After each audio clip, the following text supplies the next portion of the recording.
Good evening, students. So today we are starting with the another session of accounting ratios. This is session 2. पिछले session में हमने liquidity ratios के बारे में बात करी थी. We have started and we have talked about the liquidity ratio. मैंने कुछ कॉन्सेप्ट आपके साथ उस टाइम में शेयर करा था. So today I am going to start with accounting ratios. This is session 2 और इस सेशन में हम सॉल्वेंसी रेशियो के ऊपर बात करने वाले हैं. So let's start with the session. Solvency ratio. Solvency ratio होता क्या है, सबसे पहले हम इसके बारे में बात कर लेते हैं. तो सॉल्वेंसी रेशियो क्या होता है? Solvency ratio just the long term financial position of an enterprise, that is whether business is able to pay its long term liabilities और नॉट. इसमें टाइप्स क्या क्या है? Debt to equity ratio, proprietary ratio and total asset to debt ratio, and last one is interest coverage ratio.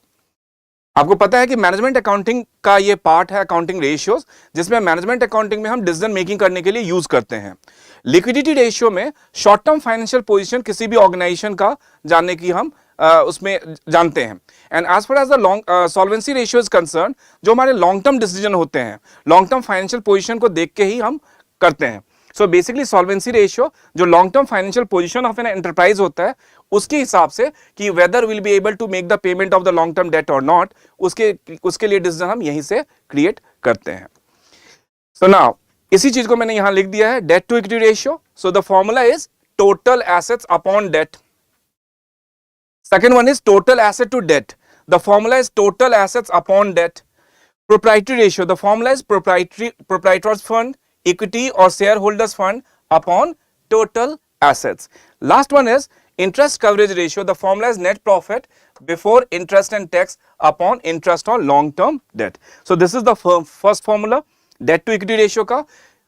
Second formula total asset to debt ratio का. Third formula proprietary ratio का. And fourth formula interest coverage ratio का. देखो formula learn करना is very simple. Debt to equity है. देखो debt to equity ratio है. Learn करने का सिंपल सा तरीका क्या है? डेट हो गया, जहां टू दिया हुआ है इस यहां हम कर देंगे डेट टू, तो डेट डिवाइड बाय इक्विटी से ये फॉर्मूला हो गया. नेक्स्ट है total asset to debt ratio. इसका फॉर्मूला क्या हो जाएगा? Total assets upon debt. Proprietary ratio का मतलब होता है शेयर होल्डर्स फंड, इक्विटी का रेशियो निकालना. So equity upon total asset into 100. Equity को हम शेयर होल्डर्स फंड भी बोल सकते हैं, प्रोप्राइटर्स फंड भी बोल सकते हैं, राइट तो ओनर्स फंड भी बोल सकते हैं. तो ये proprietors fund, equity share holders fund and owners fund एक ही बात है upon total assets. Interest coverage ratio का फॉर्मूला होता है net profit before interest and tax upon interest on fixed interest charges. As far as the fixed interest charges are concern, हम ये सिर्फ interest calculated on long term borrowings जो होता है उसी के ऊपर हम कैलकुलेट करते हैं. Alright, so now first of all we like to talk about the debt to equity ratio. इसके बारे में हम बात करने वाले हैं, डेट टू इक्विटी रेशियो के बारे में. It establishes the relationship between the long term date and the equity. So long term date क्या होता है? आपको मैंने बताया था सेशन में कि दो तरह के डेट होते हैं. लॉन्ग टर्म डेट होता है, एक शॉर्ट टर्म डेट होता है. जो long term liabilities I mean non current liabilities and current liabilities होता है, राइट तो ये डेट होते हैं. लेकिन जो लायबिलिटीज होती है ऑर्गेनाइजेशन की, वो दो तरह की होती है. एक इंटरनल लायबिलिटीज होती है और एक एक्सटर्नल लायबिलिटीज होती है. इंटरनल लायबिलिटीज क्या होती है? कैपिटल से रिलेटेड, क्योंकि as per the separate entity concept business and businessman have got to separate legal entity. ये क्लास 11th में हमने पढ़ा था. उस बेसिस पे businessman invested the amount into the business, so definitely it is the liabilities for the business, but this liabilities is called internal liabilities. And suppose if the businessman takes some loan, took the loan from outside the business, this is called an external liabilities. So there is a difference between internal liabilities and external liabilities. Internal liabilities is the amount which is contributed by the businessman to the business. External liabilities जो हम outside से करते हैं, इसलिए हम जो external liabilities होते हैं उसको हम outsider liabilities भी या liabilities को हम outsider liabilities भी बोलते हैं. तो basically ये relation establish करता है between the long term debt and internal debt, right? It is computed to ascertain the soundness of the long term financial position of the business. इसका जो ideal ratio होता है वो 2:1 is considered as an ideal ratio of this. आपको पता है debt to equity, तो debt बहुत ज्यादा भी नहीं होना चाहिए. सो बेसिकली यहाँ डेट और इक्विटी का जो आइडियल रेशियो है 2:1 का है. And what is the formula? The formula is debt upon equity. So इसका मतलब है कि सपोज हमारी इक्विटी, हमारी कैपिटल कॉन्ट्रीब्यूशन 1 है, तो हमारा लॉन्ग टर्म लायबिलिटी जो होना चाहिए 2 रुपए से ज्यादा नहीं होना चाहिए, राइट? इसका मतलब ये होता है। Now items included in long term liabilities, ये बड़ा सिंपल सा है। It includes the long term borings and long term provisions. Long term borings and long term provision को आप सम अप कर लोगे तो ये आपका आ जाएगा।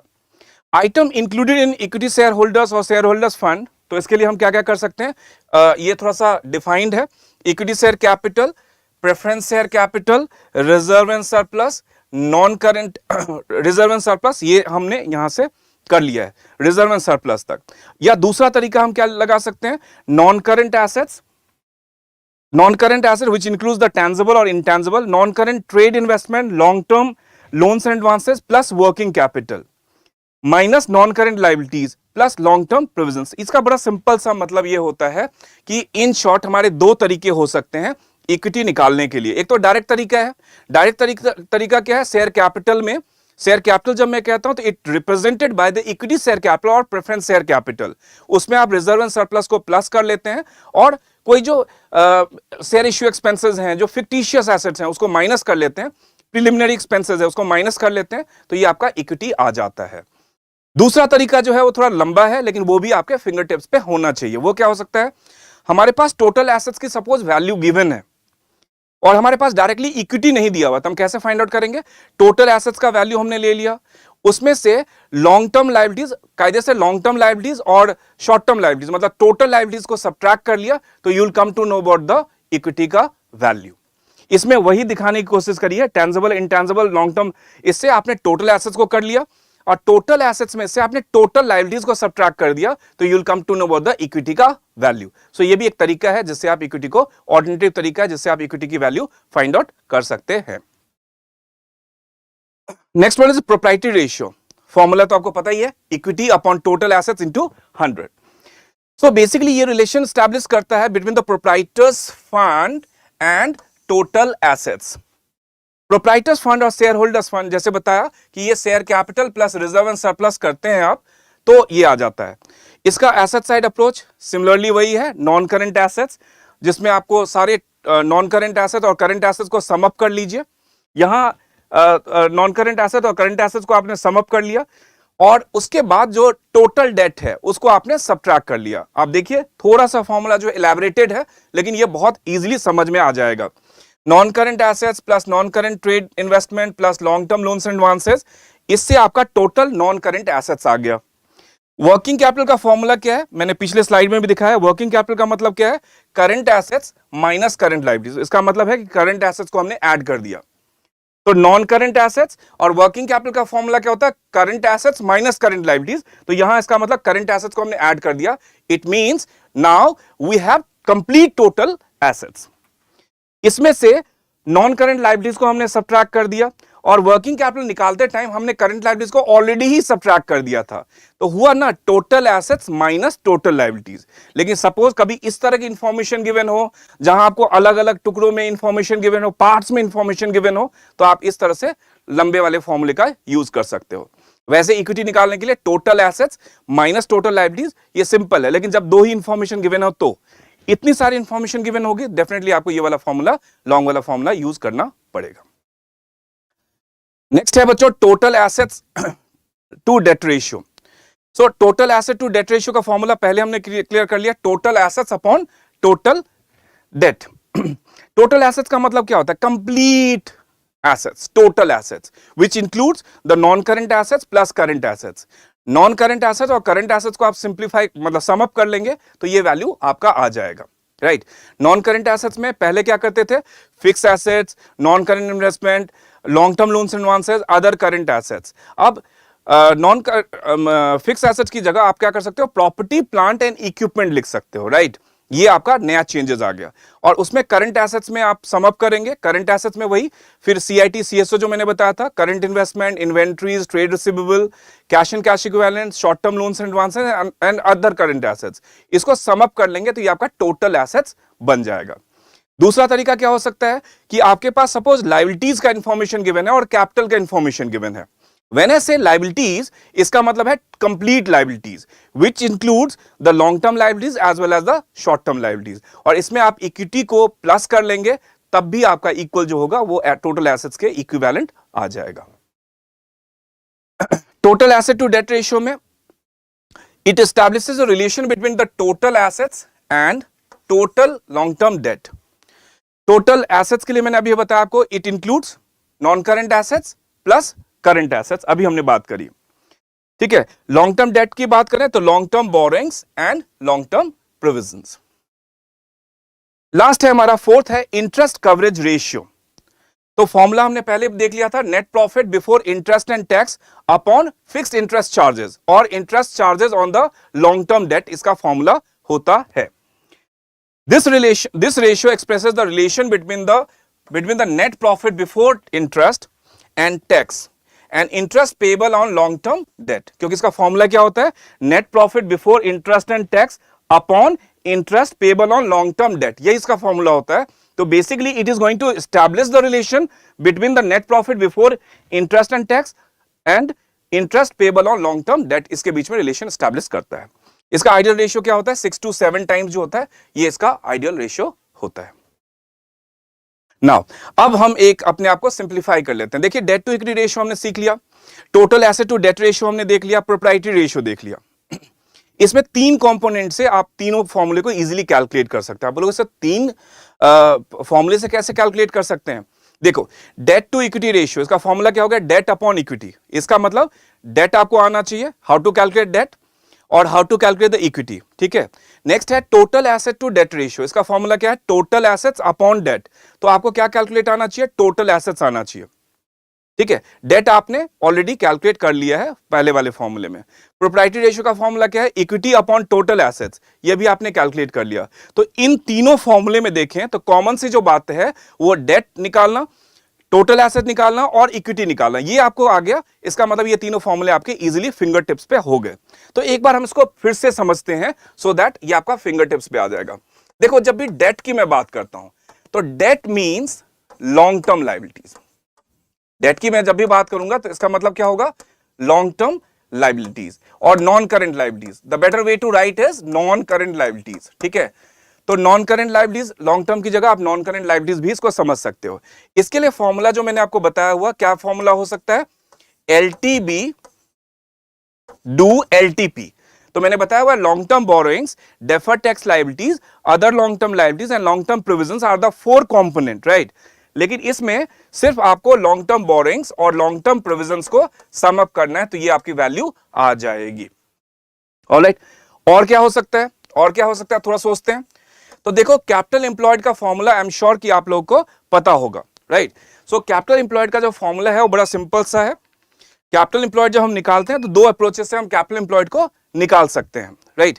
सो एक होता है हमारे पास कैपिटल एम्प्लॉयड को निकालने के लिए एसेट साइड अप्रोच और दूसरा होता है लायबिलिटी साइड अप्रोच. तो यहां मैं आपको सिर्फ लायबिलिटी साइड अप्रोच के बारे में बात करूंगा. कैपिटल एम्प्लॉयड का जो लायबिलिटी साइड अप्रोच वाला फॉर्मूला होता है उसका फॉर्मूला होता है equity.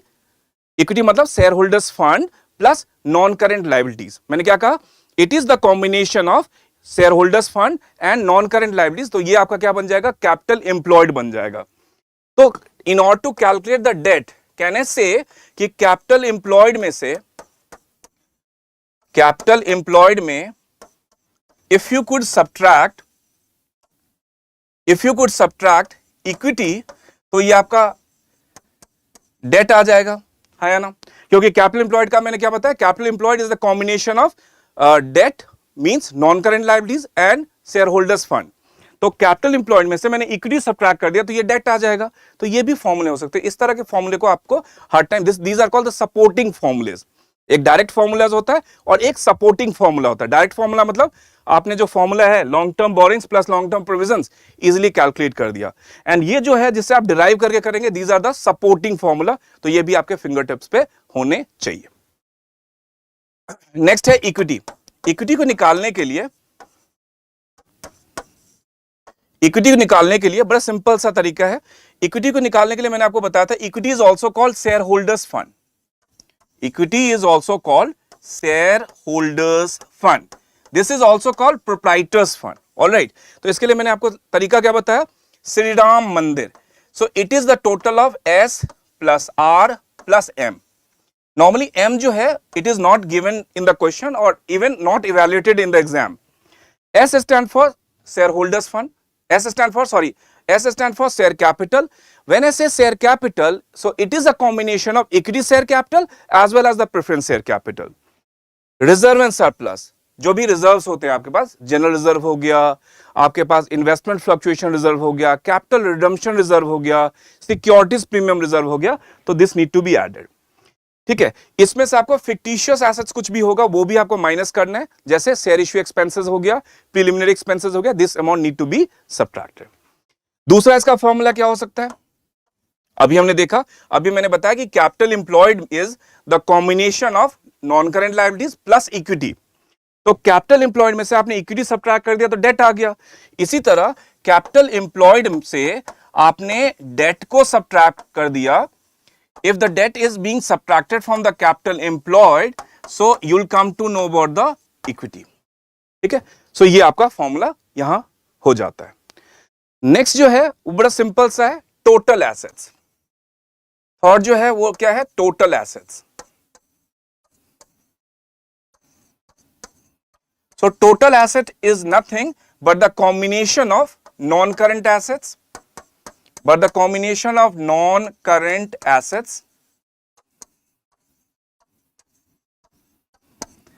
plus current assets. When I say non-current assets, so बच्चों इसका मतलब ये होता है, बड़ा सिंपल सा है, जब भी मैं नॉन करेंट एसेट्स की बात करता हूं तो वही fix assets. Now the fix asset is being replaced by property, plant and equipment, right. उसके नीचे फिर टेंजिबल इंटेंजिबल आ गया, नॉन करेंट इन्वेस्टमेंट आ जाएगा, long term loans and advances आ जाएगा, अदर करंट एसेट्स आ जाएगा.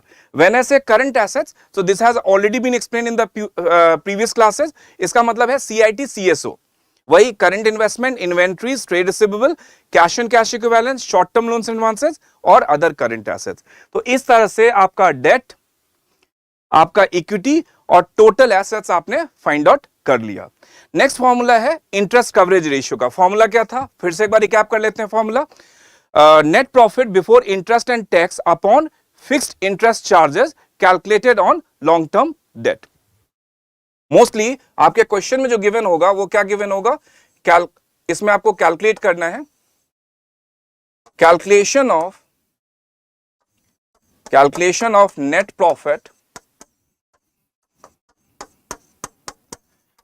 प्रॉफिट बिफोर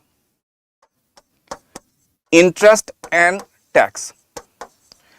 ये हमें कैलकुलेट करना है. ऑलराइट, और हमारे पास इंफॉर्मेशन क्या दिया हुआ बच्चे, हमारे पास जो इंफॉर्मेशन दिया वो क्या दिया हुआ है, बहुत simple.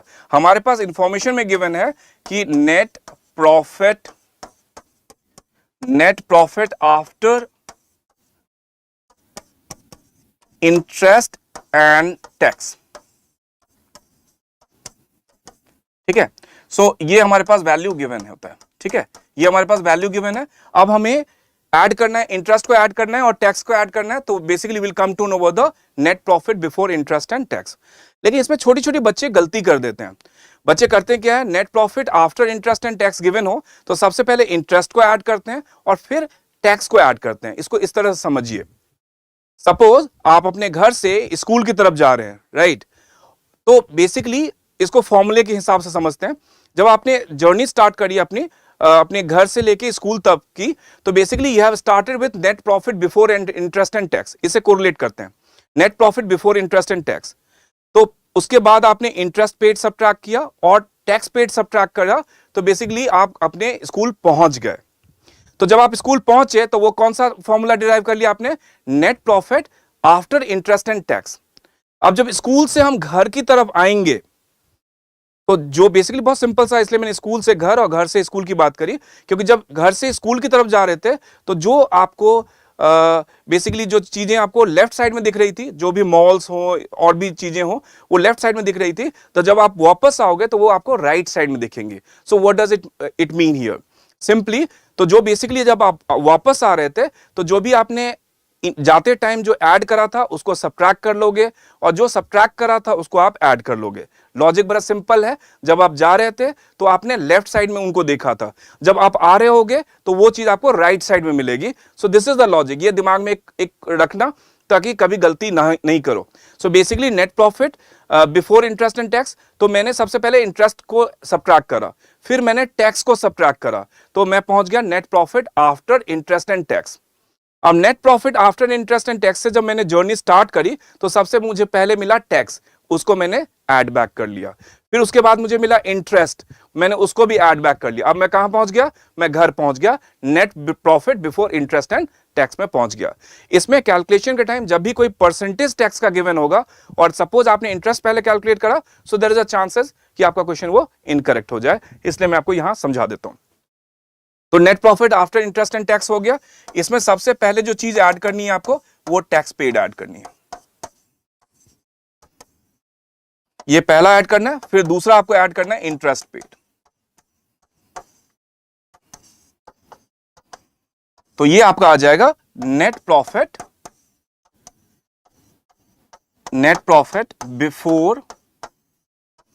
Before interest and tax. ठीक है, तो एक चीज हमारी क्लियर हो गई, ये न्यूमरेटर में यही आता था net profit before interest and tax, तो ये हमने कैलकुलेट करना सीख लिया। दूसरा डिवाइड बाय क्या होता है, फिक्स्ड इंटरेस्ट चार्जेस। अब इसका मतलब क्या है, fixed interest charges calculated on long term date. Long term date का मतलब लोन होता है ऑब्वियसली। जैसे मान लीजिए ये 10% डिवेंचर्स है, राइट, 10% डिवेंचर है और इसकी वैल्यू दे रखी है 10% डिवेंचर की suppose 10 lakh. So we all know that debenture is a long-term borrowings and which carries a interest rate of 10%. Debenture ये हमारे पास लॉन्ग टर्म लायबिलिटीज है और ये जो 10% है ये बेसिकली इसका इंटरेस्ट कैरी करता है। तो even if the question is silent, आप सिंपली आप इस डिवेंचर का जो वैल्यू 10 लाख का है उसके ऊपर 10% कैलकुलेट कर लेंगे, ये आपका फिक्स इंटरेस्ट चार्जेस होगा। सिमिलरली कोई बैंक लोन गिवन है और उसके ऊपर भी कोई परसेंटेज है, तो जो भी बैंक लोन का अमाउंट होगा उसमें वो परसेंटेज आप पूरे साल के लिए कैलकुलेट कर लेंगे। So this is your total of fix interest charges. I am sure कि अब आपको फॉर्मूले में दिक्कत नहीं होगी। Net profit before interest and tax upon fix interest charges. तो net profit before interest and tax को कैसे कैलकुलेट करते हैं वो भी मैंने बता दिया, और फिक्स इंटरेस्ट चार्जेस को कैसे कैलकुलेट करते हैं वो भी मैंने आपको बता दिया। तो यहां तक हमने सिर्फ फॉर्मूले के बारे में बात करी है, राइट। अब कुछ क्वेश्चन भी आपको मैं समझाता हूं और फिर किस टाइप के क्वेश्चन आएंगे वो भी मैं आपको लास्ट में बताऊंगा। सिंपल क्वेश्चन लिया है, calculate total asset to debt ratio from the following information. Long term debt 4 lakh and total assets आपका 7,70,000 का है। फॉर्मूला क्या होता है, सबसे पहले फॉर्मूला लिख लेते हैं, total assets to debt ratio, right, total asset to debt ratio. Simple formula तो आपने देख ही लिया होगा, फॉर्मूला बड़ा सिंपल है, total assets divide by debt. So the formula is total assets upon debt. Debt, और आपको पता है डेट का मतलब क्या होता है, डेट डजंट मीन, जब टोटल डेट होगा इसका मतलब it includes the long term liabilities and short term liabilities. When only debt is given it means the non current liabilities, long term liabilities, right. तो दोनों कंपोनेंट हमारे पास given है। बहुत easy questions लिया है पहले, क्योंकि जब भी आप स्टार्ट करते हो तो सबसे पहले फॉर्मूले को फिंगर टिप्स पे करते हो, उसके बाद बेबी स्टेप से आप स्टार्ट करते हो question. So these are the basic question, I know, लेकिन आपको यहीं से स्टार्ट करना चाहिए, उसके बाद धीरे धीरे धीरे अपना लेवल बढ़ाते और आगे की तरफ जाना चाहिए। और किस टाइप के क्वेश्चन भी पूछे जाएंगे वो भी मैं आपको लास्ट में बताने वाला हूं। This is very simple question. देखो यहां डायरेक्टली हमारे पास टोटल एसेट दिया हुआ है, नथिंग टू कैलकुलेटेड, एंड यहां भी हमारे पास लॉन्ग टर्म लायबिलिटीज दिया हुआ है। तो सिंपली आप 7,70,000 डिवाइड बाय 4 लाख करके and you can easily find the answer, और जो आंसर आएगा इसमें वो टाइम्स में आंसर आने वाला है। सो इसको देख लेते हैं एक बार, ठीक है। तो ये हो गया 77 अपॉन 40, तो 41 जा 40, ठीक है, 30 आ गया, sorry yes this is 77, this is 77 upon 40, मैंने गलती से 70 ले लिया था, 77, सो 41 जा 40, 37 आ गया, सो इट इज लाइक 370, 49 जा 360, okay. So it is somewhere around 1.9 1.9 1 point something आएगा, लेकिन इसको मैं राउंड ऑफ करके 1.92 ले लेता हूं। ठीक है, इसको मैं 1.92 ले लेता हूं। सो ये 1.92 टाइम्स आ गया। ठीक है, तो ये आप सिंप्लीफाई करोगे तो 40 से 40 कैंसिल हो गया, फिर बचा हमारे पास 37। सो 4 9 36 अप्रोक्सीमेटली। तो इसमें मैंने थोड़ा सा पॉइंट बढ़ा लिया, तो 1.92 टाइम्स करके इसका आपका आंसर आएगा।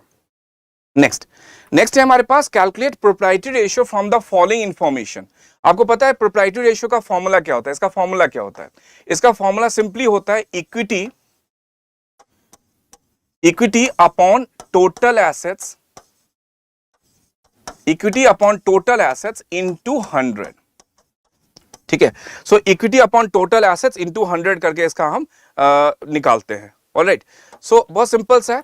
हमारे पास इक्विटी में क्या क्या दिया हुआ है? इक्विटी में हमारे पास ये देखिए इक्विटी शेयर कैपिटल दिया हुआ है। ठीक है, इक्विटी में हमारे पास क्या क्या दिया हुआ है? इक्विटी में हमारे पास इक्विटी शेयर कैपिटल दिया हुआ है जिसकी वैल्यू 4,50,000 की गिवन है।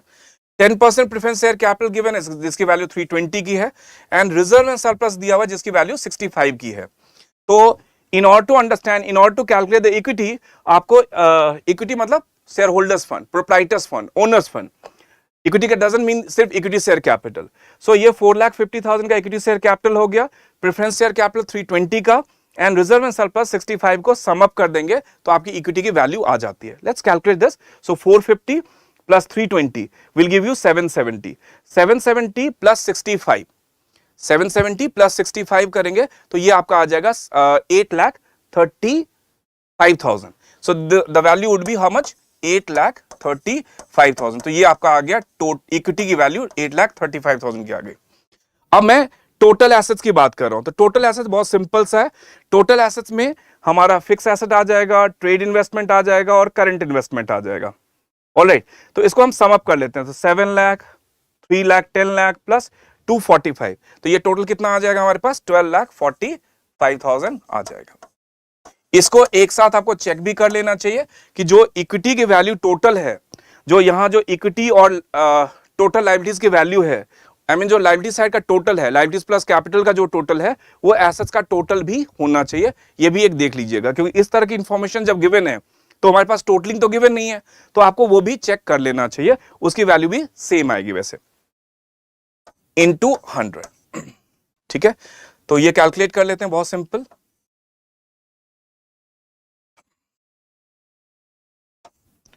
तो यहां हम कैलकुलेट 520 हो गया।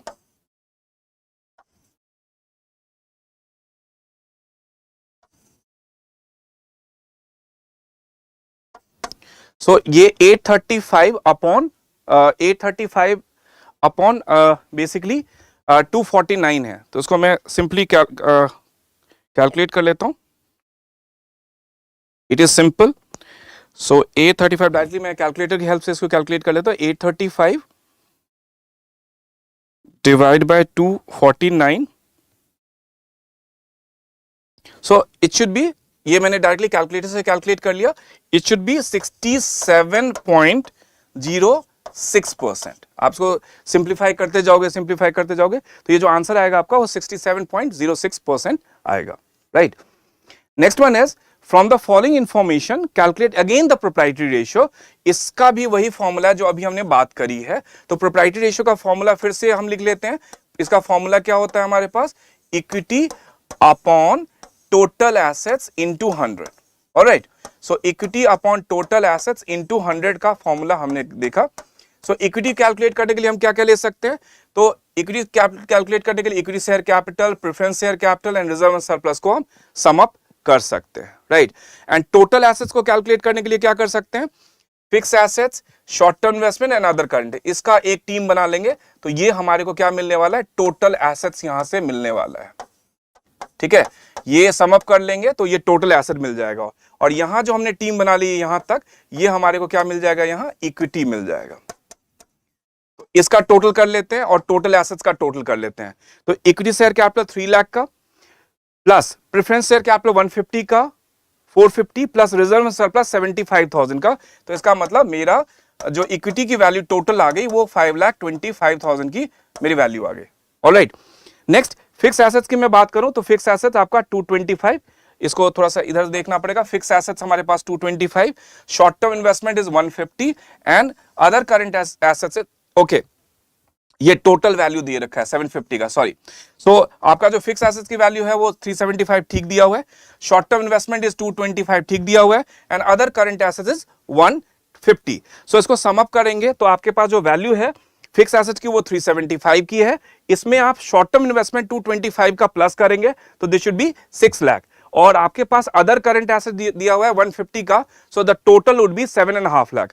Actually this total is given, ये लायबिलिटी साइड का टोटल यहां गिवन है 7.5 लाख का, एंड ये आपका टोटल एसेट्स का 7.5 लाख का यहां टोटल इंफॉर्मेशन में गिवन है, राइट। सो 525 आपका इक्विटी आ गया एंड टोटल एसेट्स आपका आ गया 7.5 लाख का इनटू 100। तो इसको कैलकुलेट कर लेते हैं, 0 0 गॉट कैंसिल, 0 0 गॉट कैंसिल, और इसमें 15 है, दिस इज 105, तो ये हो जाएगा हमारा 0 भी है तो 15 7 जा 105, so this is 70%, so this is 70%, 5250 if divided by 15, so ये आपका 70% आंसर आ गया। So it's really very simple to understand this। अब इसमें before saying you thanks and wishing you all the best, इसमें किस तरह के क्वेश्चंस आ सकते हैं वो समझ लीजिए। ये जो आज हमने क्वेश्चंस करी, this is called the step 1 type of question. इस क्वेश्चन में क्या करना है हमें, बड़ा सिंपल सा स्टेट अवे फॉर्मूले पे बिठा दिया, स्टेट अवे जो हमारे पास बैलेंस शीट में इंफॉर्मेशन गिवन है एंड उसको हमने फॉर्मूले पे डायरेक्टली प्लेस कर दिया, तो ये पहले टाइप का क्वेश्चन ऐसा बनेगा, ठीक है। सो this is a type 1 question. Type 2 question क्या हो सकता है, जैसे इसको बंच में बना दे, बंच का मतलब एक कंप्लीट बैलेंस शीट दे दें और उस बैलेंस शीट में आपको चारों रेशियो पूछ लें कि calculate from the following given information available in the balance sheet, calculate debt to equity ratio, total asset to debt ratio, proprietary ratio and interest coverage ratio। उसी से सारा कुछ आप फाइंड आउट कर लीजिए, तो ये बंच वाले क्वेश्चन भी आने के चांसेस हैं। नेक्स्ट जो क्वेश्चन आने के चांसेस हैं जो थर्ड टाइप का है, वो सेम है जो हम लोगों ने लिक्विडिटी रेशियो के टाइम बात करी थी, जिसको हमने ब्लेसिंग्स और ईगो का नाम दिया था। वो इंक्रीज और डिक्रीज वाली बात करी थी कि डेट और इक्विटी है और सपोज कोई भी ट्रांजैक्शन आपके पास गिवन है, let's take an example, issue of debentures, और डेट और इक्विटी गिवन है, तो इश्यू और डिवेंचर जब भी आप करेंगे सो बेसिकली 2 फैक्टर इन्वॉल्व होंगे, एक तो कैश और दूसरा debenture. So cash is neither a component of debt nor a component of equity, but yes when you are issuing the debentures in the market, so आपका जो date है वो बढ़ जाएगा। तो जब भी न्यूमरेटर बढ़ेगा तो आपका रेशियो क्या हो जाएगा, इंप्रूव हो जाएगा। जब भी न्यूमरेटर डिक्रीज होगा तो आपका रेशियो क्या हो जाएगा, डिक्लाइन कर जाएगा। जब भी डिनोमिनेटर आपका इंक्रीज करेगा तो रेशियो आपका डिक्लाइन हो जाएगा। जब भी डिनोमिनेटर आपका रिड्यूस करेगा तो आपका रेशियो क्या हो जाएगा, बढ़ जाएगा। ये इंफॉर्मेशन को ध्यान में रखने की जरूरत है। मैंने इसको समझाने के लिए आपको पहले भी एक बार बताया हुआ है कि ये ब्लेसिंग्स है and divide by ego, blessings divide by ego. जैसे किसी भी फॉर्मूले पे आप अप्लाई कर लो, मान लो डेट टू इक्विटी रेशियो पे हम अप्लाई करते हैं, तो सपोज डेट इंक्रीज होता है, डेट हमारा इंक्रीज होगा, पहला कंडीशन डेट हमारा इंक्रीज होगा और इक्विटी साइलेंट है। इसका एग्जांपल मैंने अभी लिया इश्यू ऑफ डिवेंचर्स, तो आपका रेशियो क्या हो जाएगा, इंप्रूव हो जाएगा। इंप्रूव के लिए मैंने आई लिख दिया। सेकेंड हो सकता है कि डेट डिक्रीज करेगा और इक्विटी में कोई फर्क नहीं है, सो ये क्या हो जाएगा, बेसिकली रिड्यूस हो जाएगा। तीसरा हो सकता है कि सपोज डेट हमारा साइलेंट है और इक्विटी हमारा इंक्रीज हो रहा है, डिनोमिनेटर हमारा इंक्रीज हो रहा है, so the ratio will reduce, the ratio will reduce. Similarly हमारा नेक्स्ट हो सकता है डेट हमारा साइलेंट है और इक्विटी जो है वो हमारा डिक्लाइन कर रहा है, सो आपका रेशियो क्या हो जाएगा, इंप्रूव हो जाएगा। सो ध्यान रखिए, ये ब्लेसिंग्स और ईगो के ऊपर ध्यान दीजिए। ब्लेसिंग्स आपका न्यूमरेटर हो गया, ईगो आपका क्या हो गया, डिनोमिनेटर हो गया। सो ब्लेसिंग्स इंक्रीज हो रहा है तो रेशियो इंप्रूव हो रहा है, ब्लेसिंग्स कम हो रहा है तो रेशियो डिक्रीज कर रहा है, रिड्यूस कर रहा है, और आपका ईगो बढ़ रहा है, मतलब हियर ई मींस इक्विटी, लेकिन ई मतलब मैंने ये जो आपको फॉर्मूला बताया था ब्लेसिंग्स और ईगो का, यहाँ ईगो इंक्रीज हो रहा है तो रिड्यूस हो रहा है रेशियो, और ईगो डिक्लाइन हो रहा है तो आपकी रेशियो जो है वो इंप्रूव हो रही है। तो इसमें आज हमने तीनों टाइप की बात करी है। मैंने टाइप 1 बताया जो इंडिविजुअल क्वेश्चंस आएंगे, जो total asset to debt ratio, proprietary ratio, interest coverage ratio के ऊपर इंडिविजुअल क्वेश्चन आ सकते हैं। तो वो भी हमने बात करी। सपोज इसी का बंच आएगा तो एक बड़ा सा क्वेश्चन होगा जिसमें आपकी बैलेंस शीट गिवन होगी और आपको ये चारों रेशियो कैलकुलेट करने की जरूरत है। तो जो हमने इंडिविजुअली करा था उसका एक बंच बना देंगे। So this would be your type 2 of questions. Type 3 question आपका ये वाला हो सकता है जिसमें आपने debt to equity ratio, total asset to debt ratio का ये इंक्रीज और डिक्रीज के बेसिस पे करना है। तरीका यही है, ब्लेसिंग्स और ईगो का न्यूमरेटर और डिनोमिनेटर को कॉन्सेंट्रेट करेंगे, उसी से हमारा इंप्रूव, रिड्यूस और विल हैव नो चेंजेस आ जाएगा। Right, will have no changes कब आएगा? जब सिंपली हमारा जैसे न्यूमरेटर भी इंक्रीज हो रहा है, न्यूमरेटर डिक्रीज भी उसी सेम अमाउंट से हो रहा है, तो ये आपका नलिफाई हो जाएगा। सिमिलरली हमारा जो डिनोमिनेटर है वो इंक्रीज करेगा और उसी अमाउंट से डिक्रीज कर जाएगा, तो वो क्या हो जाएगा? नो चेंज आ जाएगा। सो बेसिकली हमारे को बताना होता है with the given transaction की whether the ratios improve, reduce और will have no changes। so ये थर्ड टाइप का क्वेश्चन आपका बनेगा। आई एम श्योर कि आपको ये सॉल्वेंसी रेशियो समझ में आया होगा। इसको रिवाइज करिएगा। डायरेक्ट फॉर्मूले के साथ साथ सपोर्टिंग फॉर्मूले और भी हो सकते हैं, उसको भी ध्यान रखने की जरूरत है। सो नाउ इसी तरह से आप हमारे चैनल पे और अच्छे अच्छे कंटेंट के लिए सब्सक्राइब करें, शेयर करें और लाइक करें। Thank you so much.